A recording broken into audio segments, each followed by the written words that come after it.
Okey, dalam video ni kita akan bincangkan tentang sudut pedalaman segi 4. Minggu lepas kita dah tengok sudut pedalaman bagi segi 3.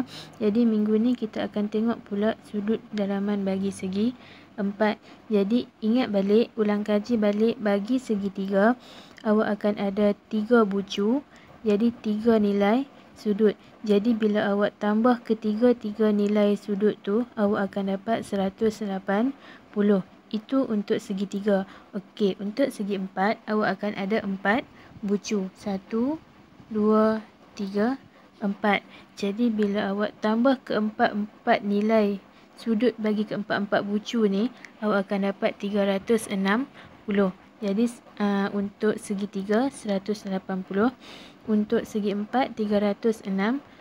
Itu perbezaan antara segi 3 dan segi 4. Okey, seterusnya untuk segi 4 ni awak ada 5 jenis segi 4. Okey, yang pertama dan kedua ini yang biasa awak ingat, yang biasa awak tahu. Yang pertama ialah segi 4 sama dan yang kedua ialah segi 4 tepat. Okey, bagi segi 4 sama dan segi 4 tepat, keempat bucu dia, nilai sudut dia ialah 90. Sini 90, sini 90, sini 90 dan sini pun 90. Jadi 90 darab dengan 4 awak akan dapat 360. Itu untuk segi 4 sama dan segi 4 tepat. Okey, untuk segi 4 selari dan rhombus pula, awak akan ada 2 pasang garis selari. Maksud dia untuk 2 garis ni, itu ialah garis selari. Itu pasangan yang pertama. Pasangan yang kedua ialah dekat sini. Jadi 2 pasangan garis selari. Okey, untuk segi 4 selari dan rhombus, sudut yang bertentangan mempunyai nilai yang sama. Contoh macam sini A, sini B. Jadi A dengan B nilai sudut dia sama. Contoh A ialah 45, jadi B pun ialah 45. Okey, itu untuk A dengan B. Kalau contoh sini C, sini D, jadi C dengan D nilai dia pun tetap sama. Contoh kalau C 100, D pun 100. Jadi itu ciri-ciri sudut bagi segi 4 selari dan rhombus. Okey, untuk trapezium tak ada masalah. Maksudnya dia nilai setiap sudut dia tu akan diberi ataupun awak kena kira lah. Okey, jadi tak ada spesifik punya nilai. Okey, kita tengok pula contoh soalan. Okey, contoh yang pertama, awak diberi satu gambar rajah dan awak kena cari nilai X dan nilai Y. Jadi daripada gambar rajah ni, awak boleh cari nilai X dulu. Macam mana nak cari? Awak tengok sini ialah garis lurus. Jadi bila garis lurus, kita tahu sudut pada garis lurus ialah 180. Jadi untuk cari nilai X, awak boleh tolak dengan 100. Jadi kita boleh kira.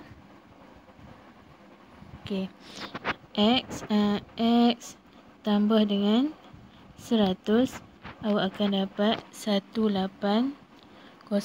Jadi X bersamaan dengan 180 tolak 100. Jadi X ialah 80. Selesai, kita dah dapat nilai X. Okey, kita nak tengok pula untuk nilai Y. Nilai Y, okey, tadi kita dapat X bersamaan dengan 80 kan? Okey, X sama dengan 80. Okey, kita boleh cari nilai Y guna maklumat berkaitan dengan hasil tambah sudut pedalaman segi 4. Kita tahu hasil tambah sudut pedalaman segi 4 ialah 360. Jadi kita boleh cari nilai Y. Okey, kita boleh kira.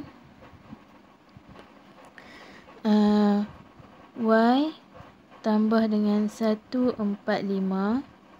tambah dengan 80 tambah dengan 52 bersamaan dengan 360. Okey, jadi Y bersamaan dengan 360 tolak 145 tolak 80 tolak 52. Jadi bila awak tolak semua tu, awak akan dapat Y bersamaan dengan 83. Selesai untuk contoh yang pertama. Okey, kita tengok pula contoh yang kedua. Okey, ini contoh yang pertama. Kita tengok pula contoh yang kedua. Contoh yang kedua, awak diberi satu gambar rajah dan awak kena cari nilai X dan Y. Jadi dalam gambar rajah awak ni, PQRS ialah rhombus. Jadi sudut yang bertentangan mempunyai nilai yang sama. Sini dan sini nilai sudut dia sama, dan R dengan P ni nilai sudut dia sama.